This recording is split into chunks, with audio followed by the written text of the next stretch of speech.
ये भगवान मुझे माफ़ कर दे, ऐसे शब्दों को मुझे दोहराना पड़ रहा है, मुझे शर्म आती है ऐसे शब्दों पे। इस देश का एक जिम्मेदार व्यक्ति ऐसे कैसे कह सकता है गोल्ड मेडलिस्ट महिला, मैं पीछे हटिए। और मैं आज से हाथ जोड़ के विनती कर रहा हूँ मेरे भाई पत्रकारों, सोशल मीडिया के जितने भी तमाम पत्रकारों, आपने इस लोकतंत्र को, जमहूरियत को, आइन को जिंदा रखा है और आपके लिए मोहम्मद इरफान आपने आपके चरणों में अपना शीश झुकाता है। प्यार करने वाले लोग हैं, हम देश के टुकड़े करने जंतर मंतर पे आए हैं। सरकार कैसे कैसे वक्तव्य देती है, के विरुद्ध ये लड़ाई लड़ी जा रही है। वो कह रहा है कि भैया मैं शिलाजीत की रोटी नहीं खाता, ये हमारे लिए शर्म की बात है। लेकिन वो ये भी तो कह रहा है, अगर राजनीतिक पार्टियां क्या कर रही हैं यहाँ पे? लेकिन देखिए, अगर मेरे साथ ये घटना घटी होती, किसी गरीब के साथ घटी होती, तो पुलिस इस तरीके से लाल कर देती जैसे टमाटर लाल कर देते हैं। तो अन्याय जो भी करे, अपराध जो भी करे, पुलिस का रवैया उसके प्रति हमेशा नरमी वाला नहीं होना चाहिए। इसीलिए हम कहते हैं कि ये दोहरा रवैया क्यों, एक समानतावादी या पूंजीवादी ताकतवर लोगों के लिए एक संरक्षण और गरीब के साथ नाइंसाफी, क्योंकि वकालत के लिए हमारे पास बड़े वकील नहीं। कि हम राजनीति नहीं कर रहे हैं, तो क्या राजनीति करना गलत है क्या? हम चुनाव लड़ रहे हैं क्या, राजनीति कर रहे हैं? हम लोगों पे आप आरोप लगाते हैं, हम जैसे बोलने वाले बच्चों पे आप आरोप लगाते हैं, कल आप हमें जेलों में डाल देंगे। अरे हमने भी आपकी तरह ही एक रास्ता चुना है, हम भी अनमैरिड हैं, हमने भी शादी ब्याह नहीं करी, हम भी अपने ज़मीन और देश और संस्कृति के लिए जिएंगे। आप जेल में डाल दीजिए, शायद आपकी धाराएं कल का सूरज मुझे ना देखने देगी, लेकिन ईमानदारी की बात है, हमने शहीद भगत सिंह, अशफाक उल्लाह, राम प्रसाद बिस्मिल को और दादा छोटू राम को पढ़ा है। उनके मानने वाले लोग हैं, बुद्ध के, अम्बेडकर के, नानक के, अल्लाह के, राम के मानने वाले लोग हैं, भगत सिंह के मानने वाले लोग हैं, इस देश से प्यार करते हैं। इसीलिए मैं कहता हूँ, बांधने मुझे तू आया है, जंजीर बड़ी क्या लाया है, यदि मुझे बांधना चाहे मन तो पहले बांध अनंत गगन, सोने को साधना सकता है वो मुझे बांध कर सकता है। अब इस आंदोलन, पहले भी अपराध होते इस रहे आंदोलन बेटियों के साथ। देखिए, निर्भया, आप लोग मेरी उम्र के हैं, मैं 92 में जन्मा था, मैंने निर्भया जो केस था उसे अपनी आंखों से देखा था। जब देश का नौजवान 3 मुख्य दफ्तर तक पहुंच गया था, वित्त मंत्रालय, गृह मंत्रालय और पीएम कार्यालय की चौखट तक, साउथ ब्लॉक के उस दरबार तक पहुंच चुका था, और वह वर्तमान के गृह मंत्री सुशील कुमार शिंदे को आके सफाई देनी पड़ी थी।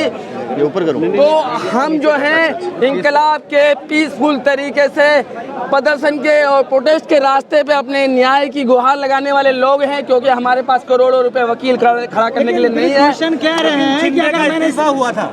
अच्छा, आप ये बताइए, ये कल से एक बात जो है मेन मिनिस्ट्री में फैलाई जा रही है, टुकड़े टुकड़े गैंग वाले लोग हैं। आप निहत्ते एक गरीब मजदूर जो 300 रुपए कमाता है, क्या उससे आप अपेक्षा ये करते हैं? हम देश से प्यार करने वाले लोग हैं, हम देश के टुकड़े करने जंतर मंतर पे आए हैं। सरकार कैसे कैसे वक्तव्य देती है। अरे हम आपसे बहुत प्यार करते हैं, नरेंद्र मोदी जी, अमित शाह जी, जेपी नड्डा जी, सुनिए गौर से, बीच में टोकिए मत। लेकिन आपके विचार, अगर विचार ऐसे होंगे जो गरीबों के हित में ना हो, महिलाओं के हित में ना हो, युवाओं के हित में ना हो, तो हम आपका विरोध करते हैं। इसका अर्थ ये नहीं कि हम आपसे नफरत करते हैं, हम आपसे प्यार करते हैं यार। लेकिन आप गरीबों के, युवाओं के, महिलाओं के विरोध में जो भी नीतियां बनाएंगे, अगर वो गलत होगी तो इस देश का नौजवान बुलंदी से अपनी आवाज उठाएगा। भूषण जी कह रहे हैं कि अगर मैंने इस्तीफा दे दिया तो ये साबित हो जाएगा कि मैं आरोपी हूँ। देखिए, कल वो ये भी कह रहे थे मेरा कार्यकाल पूरा होने वाला है, मेरे इस्तीफे से भी कुछ नहीं होगा, इनका मकसद कुछ और है। वो कुछ भी बोले जा रहे हैं, वो कह रहे हैं इस तरीके से कि साक्षी मलिक ने मुझे पकड़ रखा था, मैंने उसे नहीं। ये भगवान मुझे माफ़ कर दे, ऐसे शब्दों को मुझे दोहराना पड़ रहा है, मुझे शर्म आती है ऐसे शब्दों पे। इस देश का एक जिम्मेदार व्यक्ति ऐसे कैसे कह सकता है गोल्ड मेडलिस्ट महिला को, जिसने विश्व के पटल पे भारत का नाम रोशन किया। हम बहन बेटी वाले लोग हैं, उसे शर्म नहीं, हम उसकी भी इज्जत करते हैं। शायद वो भयभीत हो रहा है, सूरमा नहीं विचलित होते, एक क्षण नहीं धीरज खोते, तो उन लोगों में से हम हैं। हम विचलित होने वाले लोग नहीं हैं। हम यार देश और संविधान का कहना है कि इससे ज्यादा भीड़ लगा देंगे वो एक इशारे पर। देखिए, ये टकराव वाली बात कहीं से भी नहीं होना चाहिए। हमने बहुत बड़ी स्थिति देखी थी, लेकिन ऐसी स्थिति नहीं होनी चाहिए।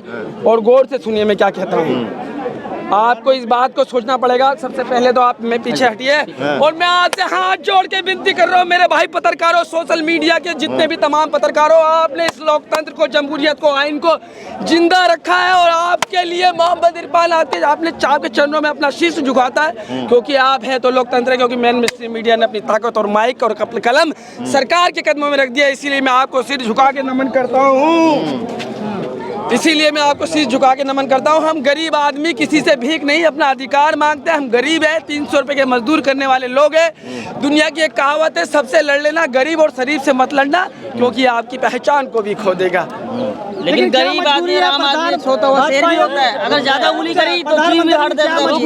इस्तीफा नहीं ले रहे हैं। सुनिए, कल एक बात सुनिए, राजनीति कौन कर रहा है ये देखिए। राजनीति वक्त तो यहाँ से नहीं हो रहे, आप देख रहे हैं यहाँ से सिर्फ बेटियों की बात हो रही है। कल वो क्या कह रहे थे, जो अध्यक्ष साहब है भूषण साहब, वो कह रहे थे कि प्रियंका गांधी एक छोटे से आंदोलन में गई है, कल पछताएगी। गौर से सुनना, आप सभी लोगों को बोल रहा हूँ, बहुत गौर की बात है। और दीपेंद्र का नाम ऐसे ले रहे हैं जैसे कि किसका नाम ले रहे हैं, इतना भयभीत हैं दीपेंद्र के नाम से। दीपेंद्र एक खूबसूरत हृदय के बहुत खूबसूरत इंसान है। मैं उन्हें व्यक्तिगत तौर पे नहीं, लेकिन मैं बहुत भीतरी तौर पे जानता हूं, क्योंकि मैं रोहतक लोकसभा सीट पे मैं मेहनत मजदूरी करता हूं। दीपेंद्र एक खूबसूरत इंसान है।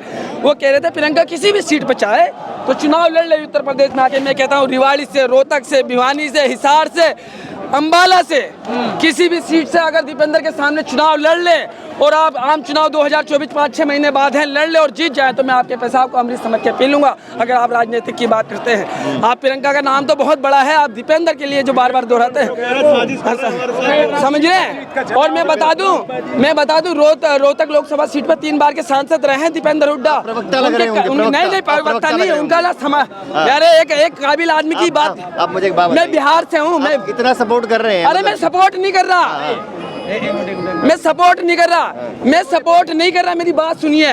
दीपेंद्र एक अच्छा इंसान है, हम उसका समर्थन कर रहे हैं। अभी मैंने क्या कहा, नरेंद्र मोदी जी से हम बहुत प्यार करते हैं, जेपी नड्डा साहब से बहुत प्यार करते हैं, इस देश से बहुत प्यार करते हैं, अमित शाह जी से बहुत प्यार करते हैं, लेकिन वैचारिक तो लड़ाई है। अगर हमारे हित में जो फैसले नहीं आएंगे, हम तो बोलेंगे हम तो गरीब मजदूर है, हमारे पास तो लीगली लड़ने के लिए इतना पैसा नहीं है, इसीलिए हम संगठित होके। और पता है क्या एनालॉजी की समझाता हूँ आपको, दीपेंद्र हुड्डा ना भेड़िया है, क्योंकि भेड़िया ना संगठित रहता है, अपने पूर्वजों का ख्याल रखता है, और उसको ना बहुत दूर से ना, कैसे जानते हैं इतना उनको? मैं सुनिए, गौर से सुनिए, बहुत दूर से खुशबू आ जाती है। खबरों में बने रहने के लिए फोरम 4 को सब्सक्राइब करें और नोटिफिकेशन पाने के लिए बेल आइकन दबाएं।